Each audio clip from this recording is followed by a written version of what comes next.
भी चेक कर सकते हो वीवर, बहुत खतरनाक है जगह। अगर ये तले कहीं जाना सीधा जमीन है तल में पता। इंडिया वाली साइड जी साइड पानी आ रहा सकते हो, जेडे ताक जो पानी निकल रहा है।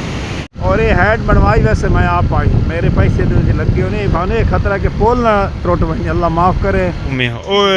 चीज चेक कराने वाली आई तो। हाँ जी वीवर, अस पहुँचे हैं हैड त्रिमू के उत्ते जंग है, अस वापसी आए अस कि चलो हैड त्रिमू की वीडियो बनावी और तुम चेक करावी है, और पानी का बहाव भी चेक कर सकते हो। और मेन जी चीज़ है वो भी मैं तुम चेक कराना। इस टाइम कितना क्यूसेक चाह रहा पानी, 400 ते तकरीबन 80, 480 चाह रहा है। ठीक है, बाकी एंड जड़ा 494 है। बाकी मेन ज़्यादा अफसरन पता होंगे तो सन नहीं पता कि कितने तो मेन बांध तुड़ेंदे। और दरिया भी चेक कर सकते हो माशाल्लाह, वेख के मोबाइल ही ना बेच पाँच पवी हो। और पानी भी चेक कर सकते हो, कितने घूमे हो चीज चेक कराने वाली आई तो मैं चेक कर सकते हो। हाँ जी वीवर, इस साइड भी चेक कर सकते हो जिस साइड पानी आ रहा इंडिया वाली साइड। ये है इंडिया वाली साइड जी साइड पानी आ रहा लेकिन है पाकिस्तान। ठीक है माशाल्लाह, बहुत प्यारा व्यू आ रहा है। नहर है कि नहर है किस परली साइड नहर है।